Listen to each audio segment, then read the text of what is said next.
I've been a careful man my whole life. Careful with money, careful with words, careful with the people I let close enough to hurt me. My daughter learned to mistake that carefulness for control, and it cost her something she still doesn't fully understand she lost. My name is Walter Kessler. I'm 64 years old, a retired structural engineer, and I live by myself in a brick ranch house on Colton Mill Road outside Asheville, North Carolina. It's the kind of house with a porch that catches the morning light and a garage that still smells faintly of the sawdust from 30 years of weekend woodworking. I built half the furniture in that house myself. Nobody ever asks about that anymore. I'm not telling you this story because I want sympathy. I'm telling you because somewhere out there is another quiet man who's about to be told his silence is the same thing as his surrender, and I want him to know it isn't. It was the second Sunday in June, 3 days before what should have been an unremarkable Wednesday, when everything about my relationship with my daughter Corinne got put on a scale and weighed in front of witnesses. I hadn't planned for that. I don't plan things like that. But sometimes the truth doesn't wait for a convenient appointment. The heat in Asheville that week had a particular density to it, humid and close, the kind that makes your shirt stick before you're even out of the car. I drove the 22 minutes from my place to Corinne and her husband Marcus's house in Weaverville, a newer development with vinyl-sided colonials that all looked like they'd been drawn by the same hand and colored in with slightly different crayons. Marcus's place had the biggest lot on the cul-de-sac. I'd helped with the down payment on that lot. Nobody mentions that either. I brought a gift. Not for any occasion in particular, just a habit I'd kept since Corinne was small, showing up with something small and specific that told her I'd been thinking about her, not just fulfilling an obligation. This time it was a first edition of a novel she'd loved in college, tracked down through a bookseller in Charlotte. I carried it up the front walk in a paper bag, feeling, for reasons I couldn't name yet, like a man walking into a meeting he hadn't been told the agenda for. Corinne opened the door before I knocked. She does that. Always has, even as a kid, like she needed to control the exact moment contact happened. Dad. Her smile had a practiced quality to it now, had for about 18 months. Not fake, exactly, managed. The smile of someone budgeting her warmth carefully because she wasn't sure how much she had left to spend. Hey, kiddo. I hugged her. She smelled like a perfume I didn't recognize, something sharper and more expensive than what she used to wear. Marcus came around the corner from the kitchen with a glass of something amber in his hand, even though it wasn't yet 5 o'clock.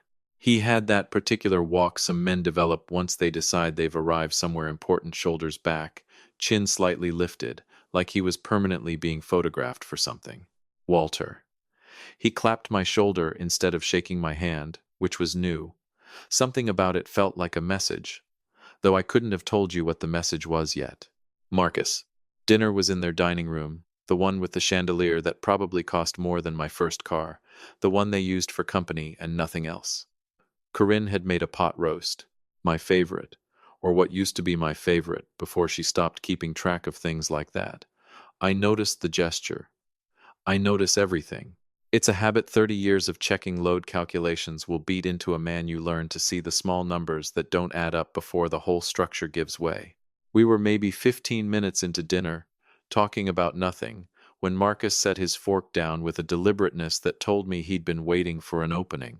So, I don't know how much Corinne's told you, he said, but we're closing in on something pretty significant. Investors, term sheet, the whole thing. She mentioned you were fundraising, I said. It's bigger than fundraising, Walter. He said my name the way some men say a word they've decided sounds impressive in their own mouth. We're talking about institutional money, actual venture capital, for the platform. I knew about the platform. Marcus had spent 2 years building some kind of logistics software for regional trucking companies, the details of which he'd explained to me at least 4 times without my ever fully understanding what problem it actually solved. I'd nodded along each time the way you nod along with a nephew's science fair project, not because you follow it, but because you love the kid doing the explaining. That's good news, I said. How'd you land the meeting? Room like that doesn't usually open for a 2-year-old startup. Something crossed his face, fast, gone almost before I caught it. The kind of flicker you see in a man's expression right before he tells you something that isn't quite a lie but isn't quite the truth either. Relationships, he said smoothly. You build the right relationships in this industry, doors open. I picked up my water glass and took a slow sip, giving myself a second before I answered. Because I already knew exactly which relationship had opened that door, and it wasn't one Marcus had built himself. Here's what nobody at that table knew yet. 19 days earlier, I'd gotten a call from a man named Ted Ferris, an old colleague from my engineering days who'd moved into private equity after our firm downsized in 2011. Ted called to congratulate me, said he'd seen my name listed as a technical advisor on a pitch deck that had crossed his partner's desk, a deck for a logistics software company called Rutledge Freight Systems. I had never heard that name before, Ted said it. I had never agreed to advise anyone. I had never even had a conversation with Marcus about his fundraising beyond the vague, encouraging small talk you give a son-in-law because that's what you're supposed to do. Ted assumed I'd simply forgotten to mention it. I thanked him, told him I'd let him know if I had any thoughts, and hung up the phone. Then I sat at my kitchen table on Colton Mill Road for a good 20 minutes, doing absolutely nothing but breathing and doing math in my head, not engineering math, the other kind. The kind where you add up 31 years of a career built on being the guy whose signature on a structural report actually meant something, and you watch it get spent by somebody else without so much as a phone call asking permission. I hadn't confronted anyone yet. That's not how I operate. I wanted to see it in writing, wanted to be certain, wanted to give the benefit of the doubt one more turn before I acted.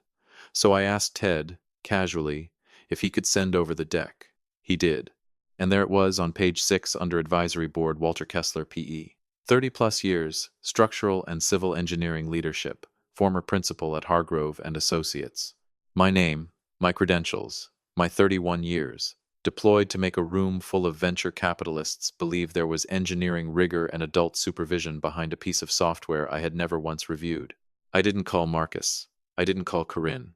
I made a decision the way I make all my important decisions, quietly. And only once, and I waited for the right moment. Not because I wanted a stage, but because I wanted to be sure before I ever said a word.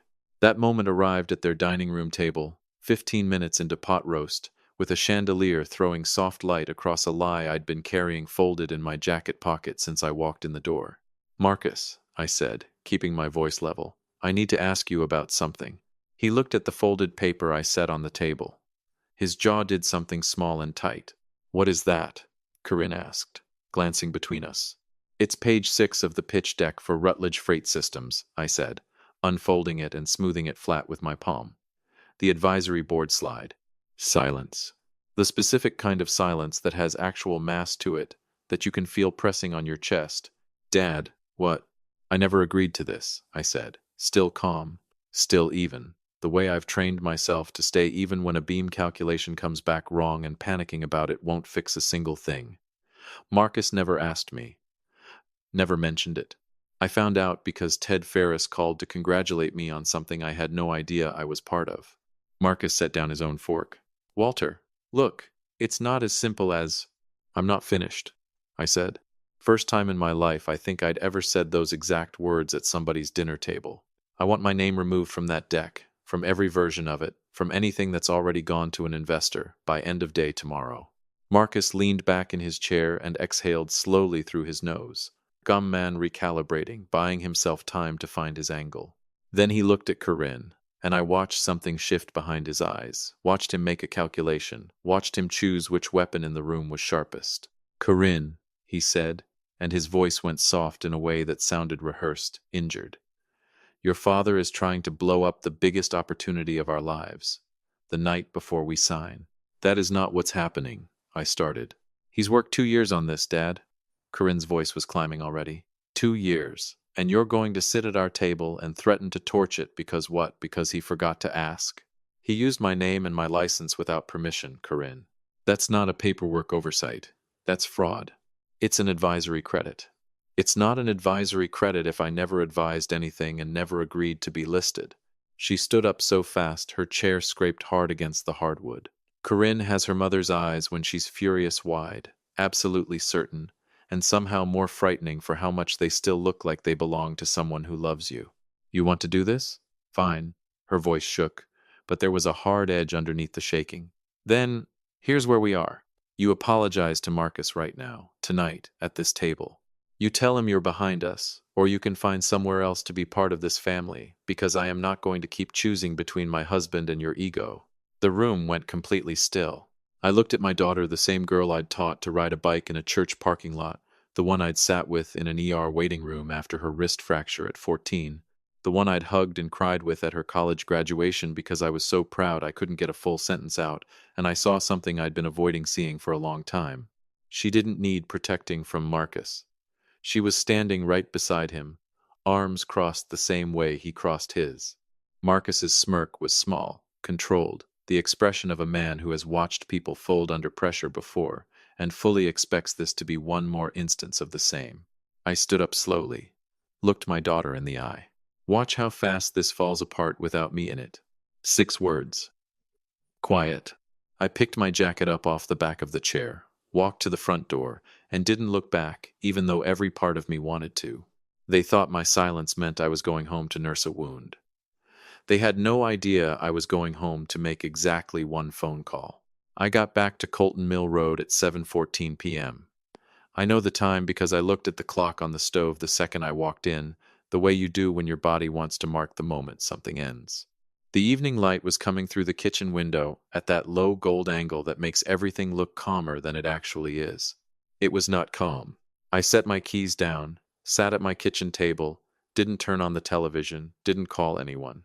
Just sat there and let the last 2 hours settle over me the way dust settles after something structural gives way, slow, quiet, and then suddenly you realize how much of it there is. 64 years old. I raised that girl alone after her mother passed when Corinne was 19. Sat up with her through 2 broken engagements before Marcus. Paid for the wedding without complaint, without a single word about the guest list I didn't recognize half of. Swallowed my opinions more times than I could count, because the alternative, losing her, the way grief nearly took her from me after her mother died, was something I could not survive a second time. And she'd stood in her own dining room and told me to apologize to a man who'd stolen my professional name or leave. I sat there for close to an hour.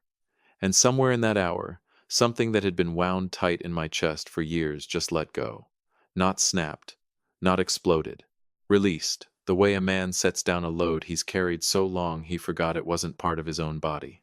I slept better that night than I had in 3 years. That part still surprises me when I think back on it.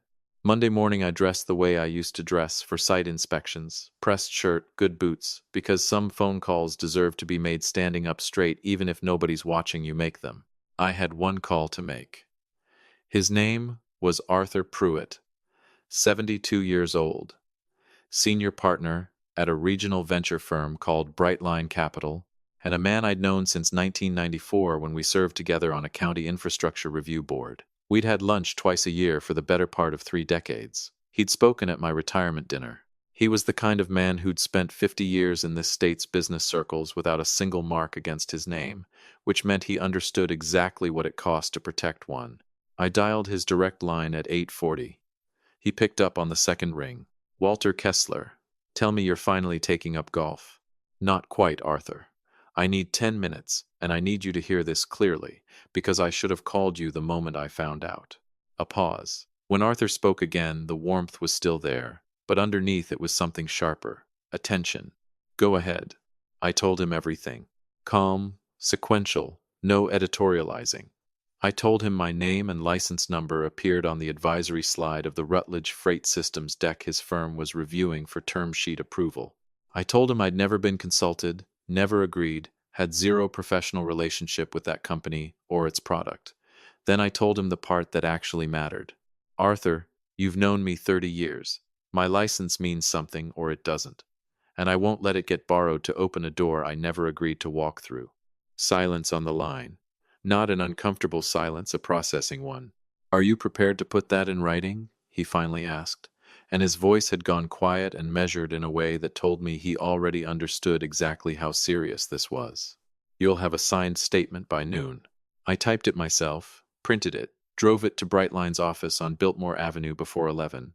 A young man at the front desk, who clearly recognized my name from something already sitting on somebody's desk, looked up at me with an expression I couldn't quite read.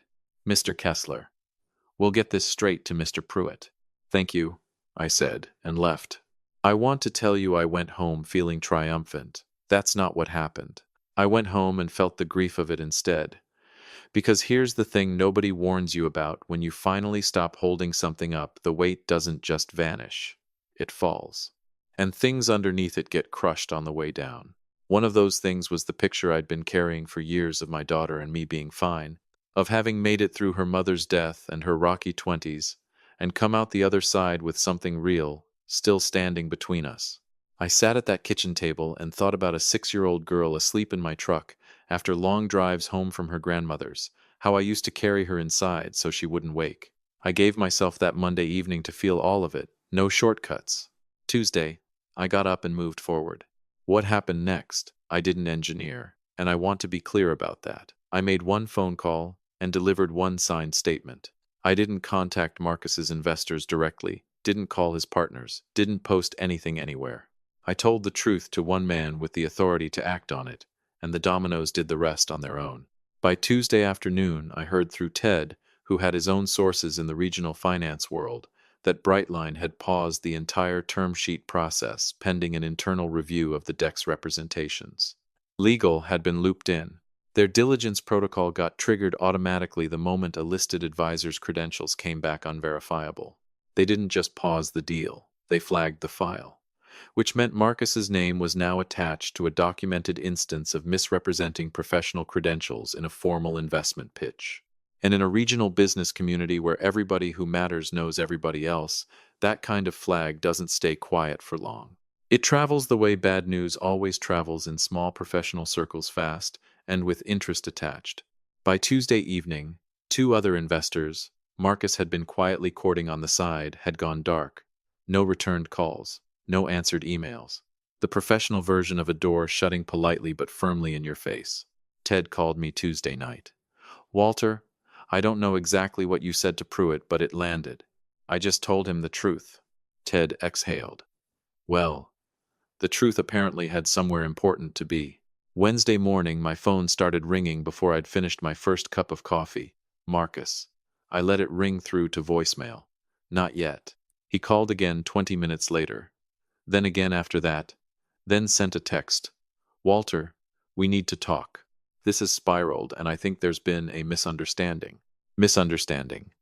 An interesting word choice for a man who'd typed my professional license number into a legal fundraising document without asking me a single question first. I didn't answer. At 9:20, Corinne called. I stared at her name on the screen for a long moment. My daughter. The one who'd told me 3 days earlier I wasn't welcome in her family. I let it ring. I needed her to arrive at understanding on her own, not because I'd walked her there by picking up. What I learned later, in a conversation with Corinne herself that I'll carry for the rest of my life, was what had actually happened in that house, in Weaverville, on Wednesday morning. Marcus had come home Tuesday night already unraveling. The silence from his contacts had rattled him in a way Corinne said she'd never once seen before. He was on the phone until past midnight. By Wednesday morning, he'd gotten formal word from Brightline's compliance office. The deal was dead. The flag was permanent. 2 other conversations he'd been counting on had quietly closed. And that's when Marcus stopped performing. The charm went first, then the composure, then whatever careful scaffolding he'd built around himself in that house came apart all at once. What was underneath wasn't the confident, ambitious man Corinne had married. It was someone smaller, meaner, and frightened. And he turned on the person standing closest to him the way cornered people always do. He blamed her father. He blamed her. Said things I won't repeat because they aren't mine to repeat, but they made it painfully clear exactly what Corinne had actually been to him this whole time. A door. That's all. A door with my name stenciled on it. By Wednesday afternoon, Corinne was alone in that house on the cul-de-sac, her husband having stormed off somewhere in his truck, staring at my number on her phone screen. 3 days after that dinner, exactly the way I'd told her it would happen, without ever once saying I'd told her so. She thought my silence was punishment. It wasn't. It was the first time in 22 years I'd let her stand in front of something without stepping in to catch her. There's a specific quality to a knock on your door that you feel before you actually hear it. Not loud, not angry, just tired and a little desperate. I was out back Wednesday afternoon, just past 3, pulling ivy off the fence line along the tree row, the kind of slow work that occupies your hands and leaves your mind free to sort through whatever it needs to sort through. I heard 3 soft knocks from the front. I already knew who it was before I got there. I pulled off my work gloves, walked through the house, looked through the narrow window beside the door. Corinne, standing on my porch in an old flannel shirt, hair pulled back without care, eyes red in a way that told me she hadn't just started crying recently. She'd been crying for hours. 29 years old, and for a second she looked exactly like she had at 9, standing outside my apartment the first weekend after her mother's diagnosis, holding her stuffed elephant, trying so hard to be brave about something too big for her. I opened the door. She looked at me. Her chin trembled once, then she locked it down. "Dad, can I come in?" I stepped aside. She sat at my kitchen table, the same one where I'd made the decision that started all of this. I put the kettle on without asking. Corinne's been a tea drinker since she was 13, since the first time her stomach turned on her from stress and I found out chamomile helped. She didn't speak right away, just sat there, hands wrapped around the empty mug, staring at them like they belonged to someone else. "He's not," she started, then stopped. "Marcus isn't." She pressed her lips together hard. "Take your time," I said. He screamed at me, "Dad." Her eyes came up, raw and unguarded. Not raised his voice. Screamed, like I was the reason everything fell apart. She laughed, but there was no humor anywhere in it. Like I was supposed to apologize because his lying got caught. I kept my face steady, didn't rush it, let her land wherever she needed to land. "He said," she continued. And something moved across her face, shame, maybe, mixed with the particular horror of a truth arriving far too late to help. "He said the only reason he ever needed me at all was because of your name, your license. That without you attached, nobody in that room would have taken the meeting." She looked at me. "He said it like it was my fault for not delivering you properly." Delivered. Like I was a package. Like 31 years of professional standing was a tool someone could borrow without asking, and hand back a little dented. "Paige, you." I stopped, corrected myself in my head, an old grief slipping up on me for a second that had almost been her mother's name coming out of my mouth in a moment like this, and it wasn't. It was Corinne, and she was here, and I owed her my full attention. "Corinne, you tried to tell me something at dinner." Her voice cracked. "You weren't attacking him. You were just telling the truth, and I—" She stopped again, pressed her fingers to her mouth. "I gave you an ultimatum, Dad. In my own house. I told you that you weren't welcome unless you apologized, and you just stood up and said 6 words and walked out." "Yeah, you did," she exhaled, shaky. "I've been doing that to you my whole life, haven't I?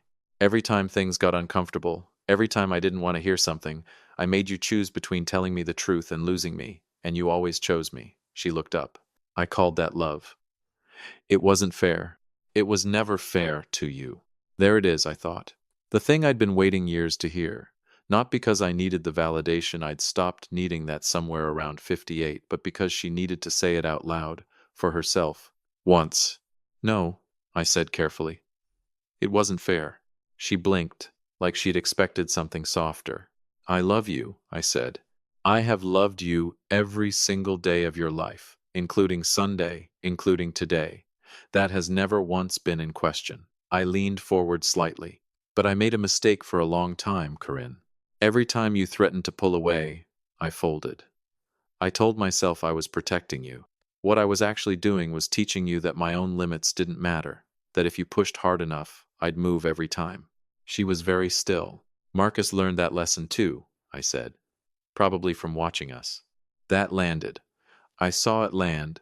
She didn't flinch away from it, which told me some version of that thought had already been sitting in her before she ever knocked on my door. "So what do I do?" she asked, and her voice was small in a way that had nothing to do with weakness. It was the smallness of someone whose whole framework had just cracked down the middle, sitting in the rubble, asking a real question. "That's not mine to answer," I said. "That one's yours." My phone buzzed on the counter. We both looked at it.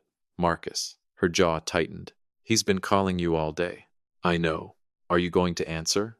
I watched the screen until it stopped. "No." She almost smiled. Almost.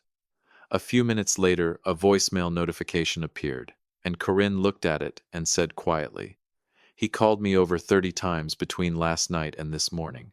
The last few, he wasn't even asking me anything anymore. Just talking. About what he'd sacrificed. About how everyone was against him. About how I owed him loyalty." She shook her head slowly. "I've heard him sell himself before. I'd never watched him beg. It's a different thing entirely." "People show you exactly who they are," I said, "once the performance gets too expensive to keep paying for." She looked at me across that table, my daughter, 29 years old, sitting in the same chair she'd sat in as a teenager when she'd come over on weekends, and we'd eat cereal for dinner, because neither of us felt like pretending we had it together that night. "I'm sorry, Dad. Not performed. Not managed. Just plain the way an apology sounds when it actually costs the person saying it something. I'm so sorry for what I said, and for all the ways I did that to you before it." I reached across the table and put my hand over hers. "I know." We stayed like that a while. Then I got up and refilled the kettle. Marcus called twice more that evening. The second time he left a voicemail almost 4 minutes long. I know because I played it once, alone, after Corinne had gone home to pack a bag at her sister's. He started with justifications, moved through explanations, arrived somewhere near the middle at something that resembled an apology, though it was really just a well-dressed request. He needed me to call Arthur Pruitt. Needed me to clarify there'd been a miscommunication. Needed me to vouch that Marcus was a man of integrity who'd simply moved too fast in his enthusiasm. A man of integrity, from a voicemail left by someone who'd forged professional credentials on a legal fundraising document. I deleted it. I've thought a lot since then about what mercy actually looks like at 64. When you're younger, you think mercy means softness. You think forgiveness means reopening every door you ever closed. You think love means absorbing whatever gets thrown at you and coming back around smiling anyway. I don't think that anymore. Corinne came back 2 days later. We talked longer that time, harder in places. She'd already spoken with a lawyer. She was asking the right questions, making the hard calls herself, without once asking me to make them for her. That was the thing that told me she was actually going to be all right. I told her she could call me anytime for anything real. What I didn't say out loud because it didn't need saying was that the door she thought she'd shut that Sunday had never actually locked, because I'm her father, and that part of it doesn't negotiate. Not ever. But the version of me that folded every single time she pushed that man retired for good somewhere between that dinner table and the drive home. Marcus called one final time Thursday morning, a little after 7, before I'd even finished my coffee. I looked at the screen, let it ring through, made my breakfast, and sat out back watching a pair of cardinals work the feeder like nothing in the world had happened. Some men beg loudly because they spent their whole lives mistaking a quiet man's patience for weakness.